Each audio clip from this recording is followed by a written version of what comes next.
Sound of Joy ஊழியங்கள் வழங்கும் தேவ சத்தம் என்ற நிகழ்ச்சிக்கு உங்களை அன்போடு கூட வாழ்த்தி வரவேற்கிறேன். கர்த்தராகிய இயேசு கிறிஸ்துவின் நாமத்தினாலே உங்களுக்கு கிருபை உண்டாவதாக என்று வாழ்த்துகிறேன். இந்த நாளிலும் கூட நம்மோடு கூட ஆவியானவர் பேசும்படியாக ஒரு நிமிடம் தலைகளை தாழ்த்தி நாம் ஜெபிக்கலாமா? தகப்பனே, நாங்கள் உம்மை ஸ்தோத்தரிக்கிறோம், உம்மை துதிக்கிறோம், உமக்கு நன்றி செலுத்துகிறோம் ராஜா. பேசுகிறவர் நீங்கள் அல்ல, பிதாவின் ஆவியானவர் உங்களிலிருந்து பேசுவார் என்ற வாக்கு தத்தத்தின்படி ஆண்டவரே நீர் பேச வேண்டுமாய் ஜெபிக்கிறோம் ஐயா. சத்தியத்தை அறிவீர்கள், சத்தியம் உங்களை விடுதலையாக்கும் என்ற வார்த்தையின்படி கர்த்தாவே இந்த நாளிலும் உடைய சத்தியத்தை அறிந்து கொள்ளும்படியாக கர்த்தாவே எங்கள் மனக்கண்களை தேவன் திறக்க வேண்டுமாய் ஜெபிக்கிறோம். எங்கள் இருதயத்தில் ஆவியானவர் இந்த சத்தியத்தை எழுத வேண்டுமாய் ஜெபிக்கிறோம். தகப்பனே, உடைய சத்தம் கேட்டு உடைய சித்தம் செய்ய ஆண்டவரே எங்களை அர்ப்பணிக்கிறோம். நீங்கள் பேசுங்கப்பா. அடியாரை மறைத்து ஆவியானவர் வெளிப்பட வேண்டுமாய் ஜெபிக்கிறோம். இயேசுவின் நாமத்தில் பிதாவே, ஆமென். இந்த நாளிலும் கூட நாம் லெந்து நாட்களிலே கடந்து போய் கொண்டு இருக்கிறோம். இந்த லெந்து நாட்களிலும் கூட தேவனுடைய ஆவியானவர் நம்மோடு கூட பேசுவார். இந்த நாளிலே தானே இந்த சத்தியத்தை தியானிப்பது மிகவும் அவசியமாக இருக்கிறது என்று நான் நினைக்கிறேன். இந்த நாட்களிலும் கூட இந்த சத்தியத்தை ஆவியானவர் தானே என்னுடைய இருதயத்திலே போட்டார். அதன்படி தான் இந்த நாளிலும் இந்த சத்தியத்தை உங்களோடு கூட பகிர்ந்து கொள்ள வேண்டும் என்று சொல்லி நான் விரும்புகிறேன். ஒரு நாளிலே நான் யூடியூபிலே தேவனுடைய சத்தியங்களை நான் கேட்டுக்கொண்டிருந்த பொழுது ஒரு போதகர் கொடுத்த சத்தியத்தை கேட்கும்படியாக நேரிட்டது. அப்பொழுது அவர் ஒரு வார்த்தை சொன்னார். அந்த வார்த்தையானது என்னுடைய மனதை மிகவும் வேதனைப்படுத்தினது. அது என்ன சொன்னார் என்று சொன்னால், கானான் ஊரிலே ஆண்டவர் கல்யாண வீட்டிலே அதிசயம் செய்தார். குடிக்கிறதுக்கே ஆண்டவர் ஒரு அதிசயத்தை செய்வாரானால் உங்களுக்கு செய்ய மாட்டாரா என்றதான போக்கிலே அவர் பேசினார். குடிகாரர்களுக்கே, குடித்துட்டு மயங்கி கிடக்கிறவர்களுக்கே ஆண்டவர் ஒரு அற்புதத்தை செய்வார் என்று சொன்னால் உங்களுக்கு செய்ய மாட்டாரா என்று சொல்லி அவர் பேசினது. அந்த வார்த்தையானது என்னுடைய இருதயத்தை மிகவும் வேதனைப்படுத்தியது. இது எவ்வளவு ஒரு அழகான சத்தியம், ஒரு ஆவிக்குரிய சத்தியம். கானான் ஒரு கல்யாணத்திலே அற்புதம் செய்தார் என்று சொல்லி, தண்ணீரை திராட்சரசமாய் மாற்றினார் என்று சொல்லி நாம் சாதாரணமாக அதை சொல்லிவிட்டு போகிறோம். ஆனால் அது எவ்வளவு பெரிய ஆழம் நிறைந்த ஒரு சத்தியம், ரகசியம் நிறைந்த சத்தியம். அப்படிப்பட்ட சத்தியத்தை ஆண்டவர் நமக்கு கொடுத்திருக்கிறார். அந்த சத்தியத்தை அறிந்து கொள்ளாமல் அவர்கள் அப்படி பேசினது என்னுடைய இருதயத்தை மிகவும் வேதனைப்படுத்தியது. அந்த நாட்களில் நான் ஆண்டவரோடு கூட ஜெபிக்க ஆரம்பித்தேன். ஆண்டவரே, உம்முடைய சத்தியம் இந்த நாட்களில் இன்றைக்கு நிறைய சத்தியங்கள் யூடியூபில் நிறைய சத்தியங்கள் வருகிறது, நீங்கள் கேட்கிறீர்கள். ஆனாலும் அதை நிதானித்து அறிய வேண்டும். ஆவியிலே நீங்கள் நிதானித்து அறிய வேண்டும். நிதானித்து அறிந்து எது சரியாக இருக்கிறது, வேதத்தோடு எந்த சத்தியம் ஒத்து போகிறது, இது தேவனுடைய கரத்திலிருந்து வருகிற சத்தியம் தானா, அவர் வாயிலிருந்து வருகிற வார்த்தைகள் தானா என்பதை நீங்கள் நிதானித்து அறிந்து அதை எடுத்துக்கொள்ள வேண்டும் தேவ பிள்ளைகள். ஏனென்றால் வேதம் தெளிவாய் சொல்லுகிறது, பலவித காற்றுகளினாலே அடிக்கப்பட்டு அலசடிப்பட்டு போய்விடக்கூடாது. இந்த நாட்களே கடைசி நாட்களாக இருக்கிறபடினாலே இந்த நாளில் பிழையாமின் உபதேசம் எங்கு பார்த்தாலும் கட்டவிழ்க்கப்பட்டு கொண்டு இருக்கிறது. எசபெலின் உபதேசம் எங்கு பார்த்தாலும் கட்டவிழ்க்கப்பட்டு கொண்டு இருக்கிறது. ஜனங்கள் மிகவும் இந்த நாட்களிலே மிகவும் எவ்வளவு சுகமாய் வாழ வேண்டும், எப்படி வாழ, இப்படிப்பட்ட சத்தியங்கள் தான் இன்றைக்கு இந்த நாட்களிலே போய்கொண்டிருக்கிறதே தவிர ஆண்டவருடைய இருதயத்தில் இருக்கிற அந்த இருதய துடிப்பு என்ன, இந்த கடைசி காலத்தில் தேவன் வெளிப்படுத்துகிற சத்தியம் என்ன, இன்றைக்கு அதை பேசுகிறவர்கள் நிறைய குறைவாத்தான் இருக்கிறார்கள். ஆகவே நீங்கள் யூடியூபில் நிறைய சத்தியத்தை கேட்கிறீங்க, நிதானித்து அறிய வேண்டும். ஆவிக்குரிய பிள்ளைகள் சத்தியத்தை நிதானித்து அறிந்து கொண்டு தேவையானதை மாத்திரம் நீங்கள் எடுத்துக்கொள்ளும்படி இந்த நாளிலும் உங்களோடு கூட நான் கேட்டுக்கொள்ளுகிறேன். எல்லாவற்றையும் கேட்காதீர்கள். எல்லாவற்றையும் கேட்ட இந்த நிறைய மாறுபாடான சத்தியங்கள் இன்றைக்கு வந்து கொண்டே இருக்கிறது. அதையெல்லாம் பார்க்கும்பொழுது மிகவும் வேதனையாக இருக்கிறது. கிருபை பற்றி கொண்டால் போதும், உபவாசிக்க வேண்டாம், ஜெபிக்க வேண்டாம், இப்படிப்பட்டதான சத்தியங்கள் நிறைய வந்து கொண்டே இருக்கிறது. ஆகவே அப்படிப்பட்ட சத்தியங்களுக்கு நீங்கள் செவி கொடுக்காதீர்கள். அப்படிப்பட்ட சத்தியங்களை கேட்காமல் இருப்பதே நல்லது என்று சொல்லி நினைக்கிறேன். ஆகவே இந்த நாட்களில் யோவான் 2வது அதிகாரத்திலே நாம் வாசிக்க போகிறோம். போன வாரங்களிலே கூட நாம் அதைத்தான் தியானித்தோம். யோவான் 2வது அதிகாரத்திலிருந்து என் வேலை இன்னும் வரவில்லை என்று சொல்லி ஆண்டவராக இயேசு சொன்ன அந்த சத்தியத்தை நாம் தியானித்தோம்.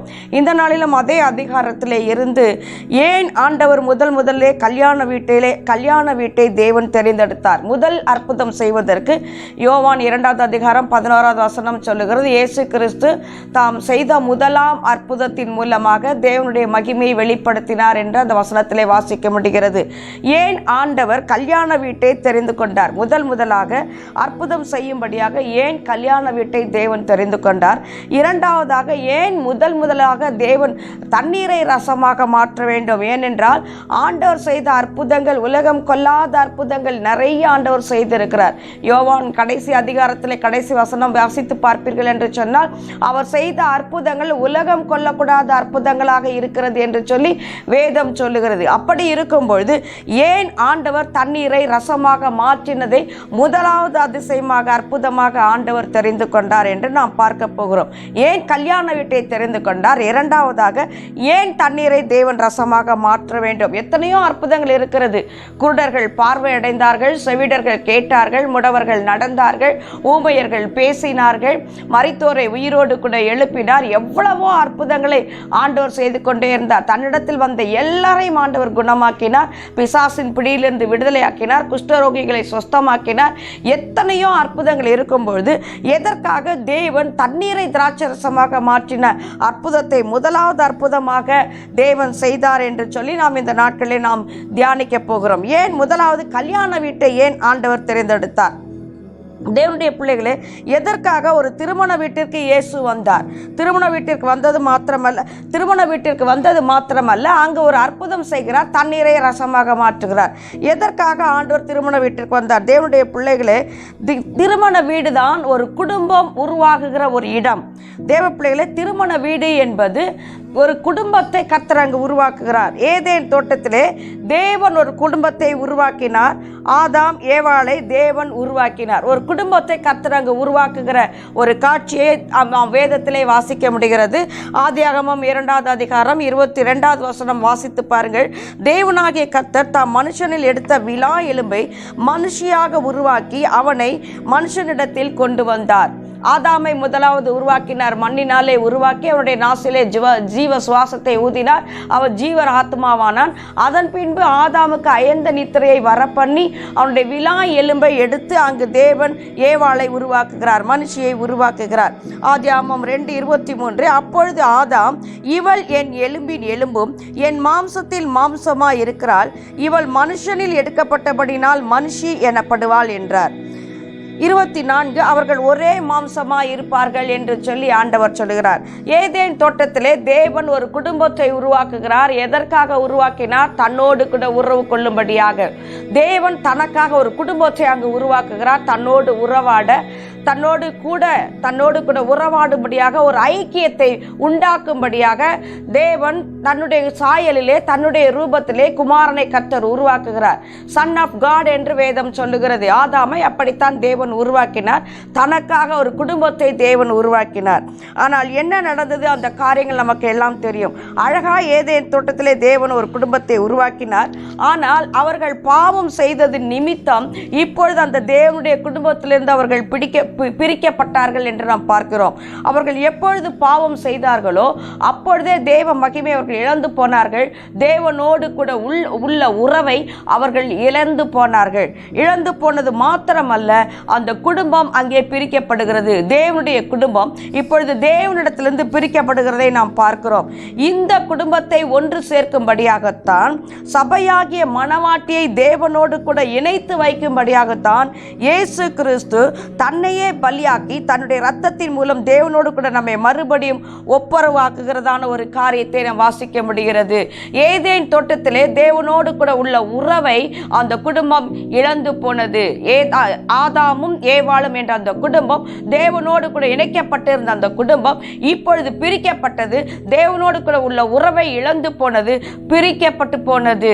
ஆனால் ஆண்டவர் என்ன செய்தார்? அங்கு ஒரு ஆட்டை அடித்து தோல் உடையை உண்டாக்கி அவர்களுக்கு அதை உடுத்துவித்து அங்கிருந்து அவர்களை அனுப்பிவிட்டார். இப்பொழுது தேவனுக்கும் அவர்களுக்கும் இடையே ஒரு பெரிய பிரிவு வந்துவிட்டது.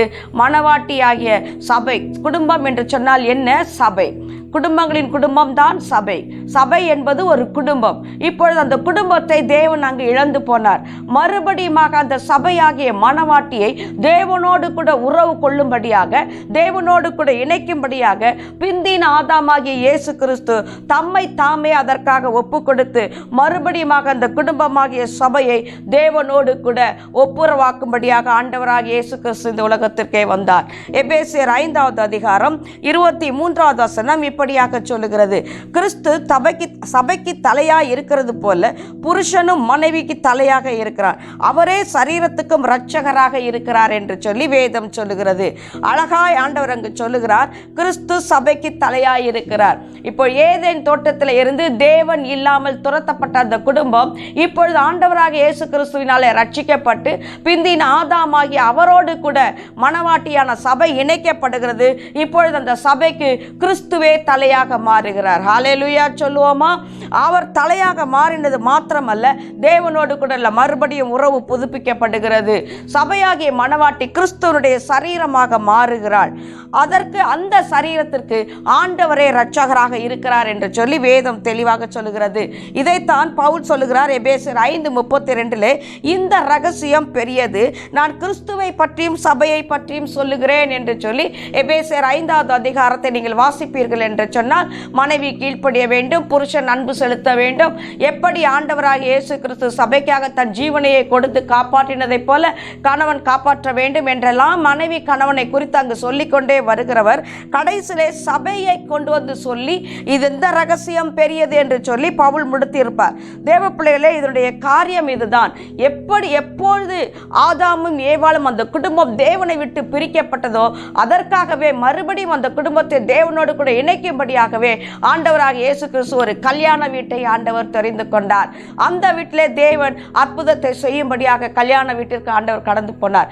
இன்றைக்கும் தேவ பிள்ளைகளுடைய திருமணம் என்றால் ஆண்டவருக்கு மிகவும் சந்தோஷம். திருமணத்தில் எல்லா தேவ பிள்ளைகளுடைய திருமணத்திலும் தேவனுடைய பிரசன்னத்தை நன்றாக பார்க்க முடியும். இயேசு அந்த இடத்திலே பிரசன்னமாகி விடுவார். ஏன் தெரியுமா? அவர் குடும்பங்களை நேசிக்கிற தேவனாக இருக்கிறார். குடும்பத்தின் மேல் மிகவும் பிரியமுள்ளவராக இருக்கிறார். ஏனென்றால் முதலாவது தேவன் உருவாக்கினது ஒரு குடும்பத்தை. ஆகவே குடும்பங்களை கர்த்தர் நேசிக்கிற தேவனாக இருக்கிறார்.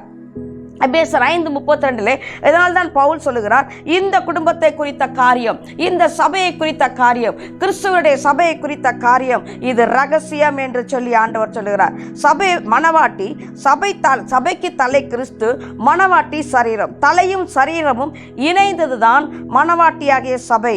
இந்த சபைக்கு, இந்த சரீரத்திற்கு இயேசுவே இரட்சகராக இருக்கிறார்.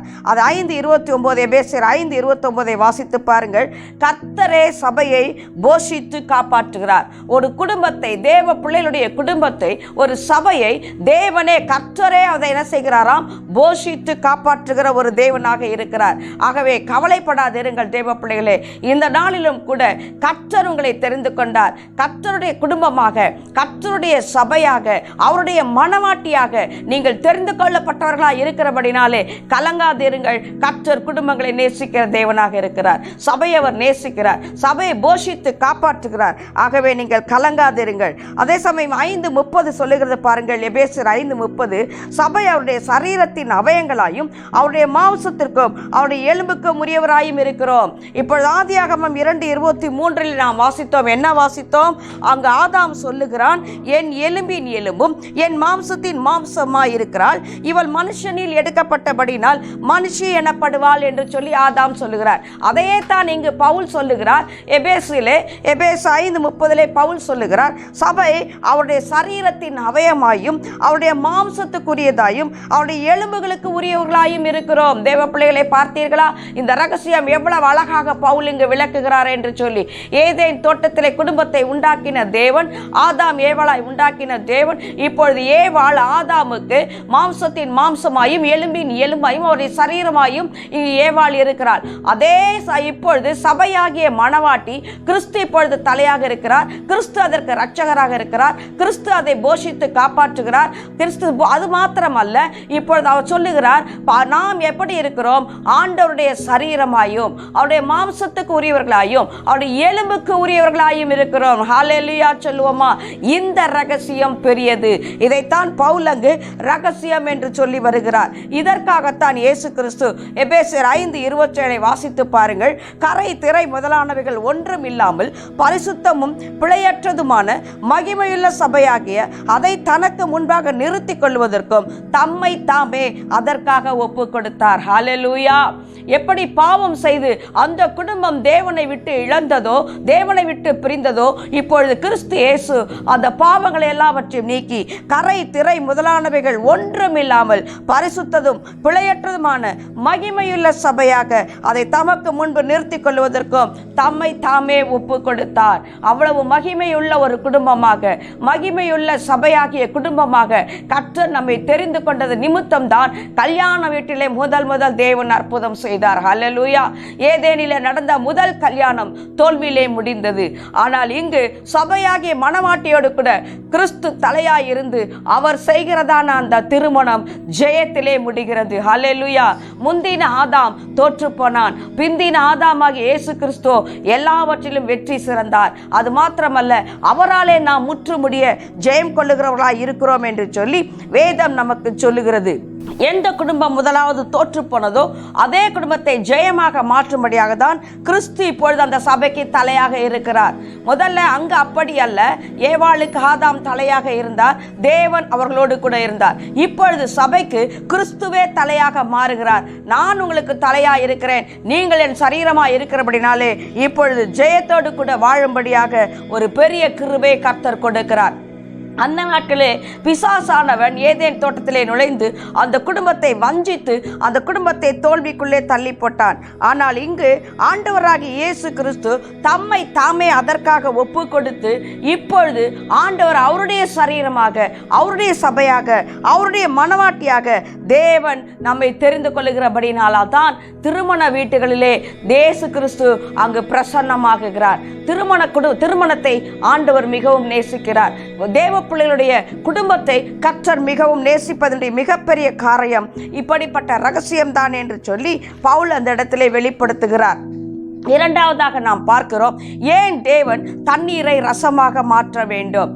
கல்யாண வீட்டிலே எதற்காக தேவன் தண்ணீரை ரசமாக மாற்றினார்? தேவ பிள்ளைகளே, குடும்பத்தை ஆண்டவர் நேசிக்கிறார், அதற்காக தம்மை தாமே ஒப்பு கொடுத்தார், அதற்காக வான பலியாக தன்னையே ஆண்டவர் ஒப்பு கொடுத்தார், நம்மை கிறிஸ்துவின் மணவாட்டி ஆக்கினார். இப்பொழுது இந்த குடும்பத்திற்காக ஆண்டவர் தன்னையே அர்ப்பணித்து இந்த குடும்பமாகிய சபைக்கு தலையாக ஆண்டவர் மாறுகிறார், தம்மையே ஒப்பு கொடுக்கிறார். இப்பொழுது அந்த சபைக்கு கர்த்தரே இரட்சகராக இருக்கிறார். இப்பொழுது தேவ பிள்ளைகளுடைய குடும்பங்களுக்கு ஆண்டவரே இரட்சகராக இருக்கிறார். அவரே அவர்களை வழி நடத்துகிறார், அவர்களை கரம் பிடித்து அவர்களை வழி நடத்துகிறார். தேவ பிள்ளைகளே, ஆகவே கலங்காதிருங்கள். கர்த்தர் உங்களை போஷிக்கிறவராக இருக்கிறார், கர்த்தர் உங்களை நடத்துகிறவராக இருக்கிறார், கர்த்தர் குடும்பத்தை நேசிக்கிறவராக இருக்கிறார்.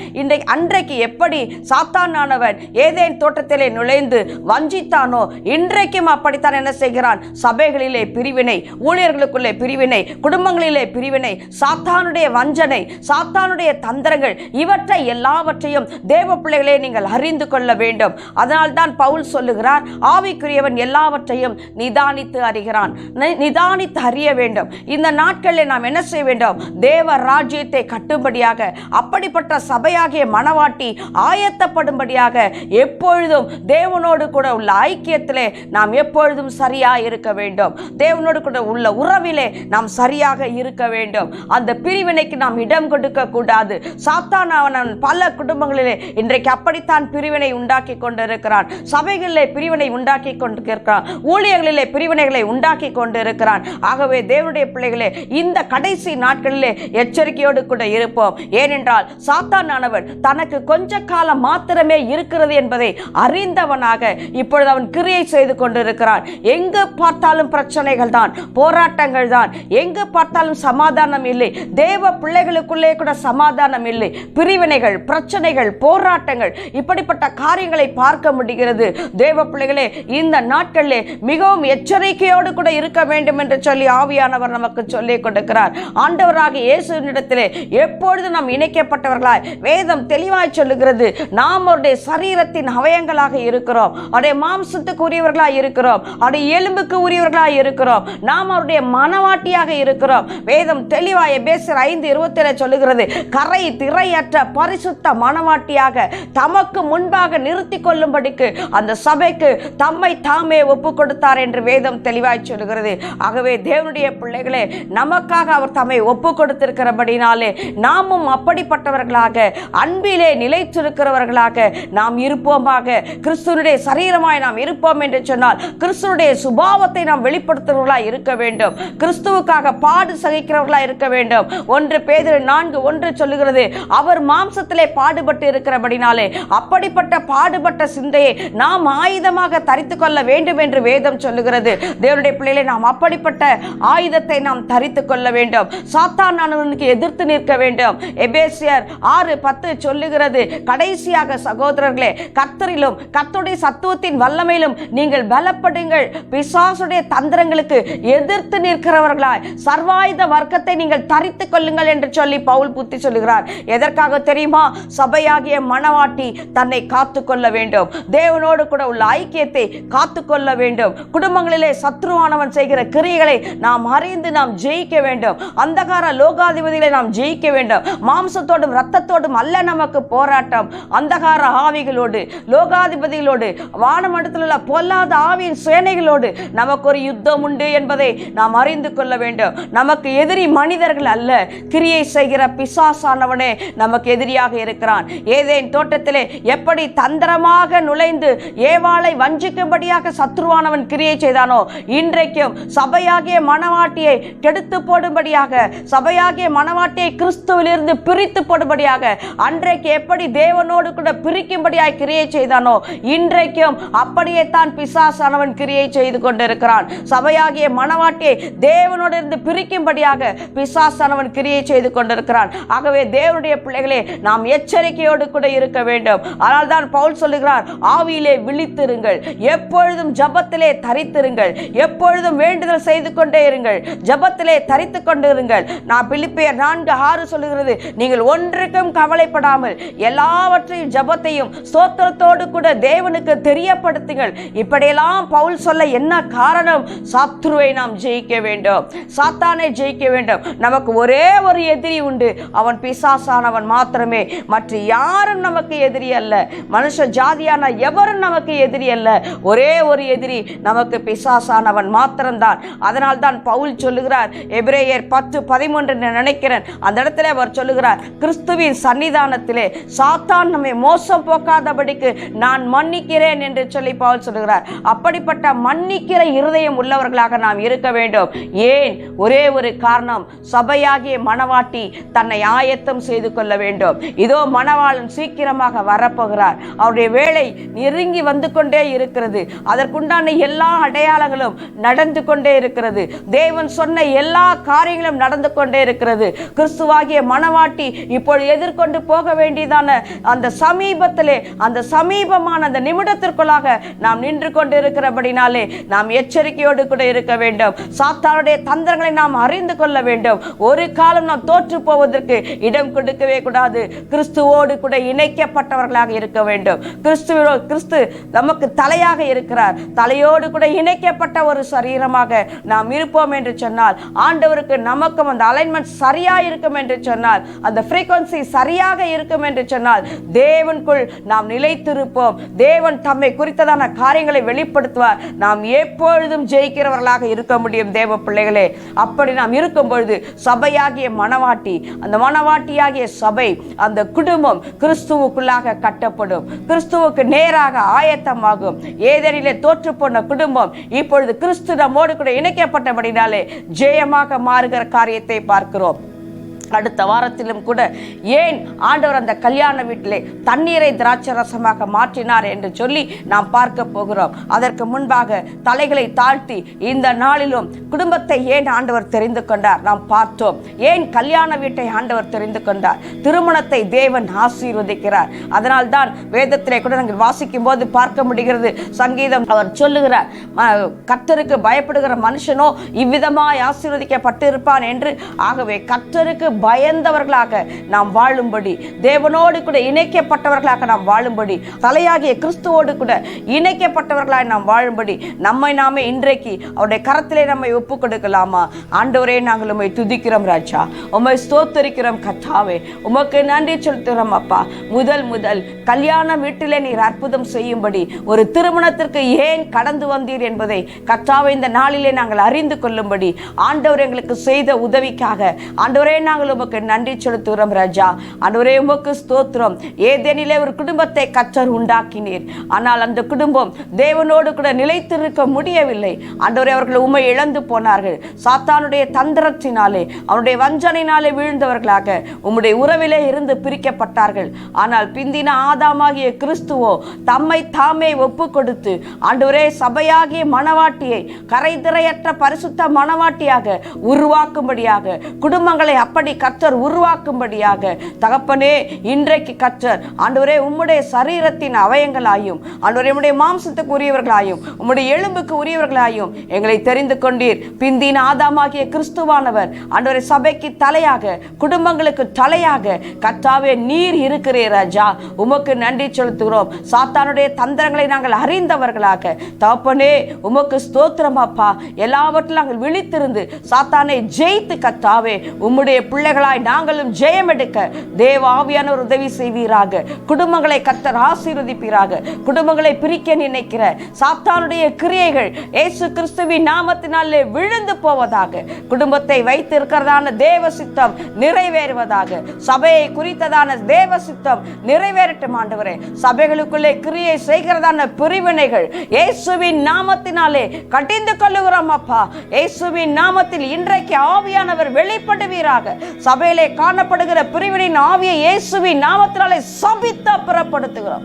சபையை கர்த்தர் கட்டுவீராக. தகப்பனே, உம்மையே நீர் சபைக்காக ஒப்பு கொடுத்து ஆண்டவரே சபை நீர் சம்பாதித்துக் கொண்டிருக்கிறேன். சபைக்காக ஆண்டவரே உம்முடைய சுய ரத்தத்தை சிந்தி சம்பாதித்துக் கொண்ட சபை என்று ஆண்டவரே அப்போஸ்தலரிலே சொல்லப்பட்டபடி உம்முடைய சுய ரத்தத்தை சிந்தி சம்பாதித்துக் கொண்ட சபையை சத்துரு தொட முடியாதபடி கர்த்தர் வேலி அடைப்பீரால். குடும்பங்களாய் இருக்கிற சபைகளை கர்த்தர் வேலி அடைப்பீரால். உம்முடைய கரத்திற்குள்ளாய் ஒப்பு கொடுக்கிறோம். ஆசீர்வதியும் ஆண்டவரே, இயேசுவின் நாமத்தில் பிதாவே, ஆமென்.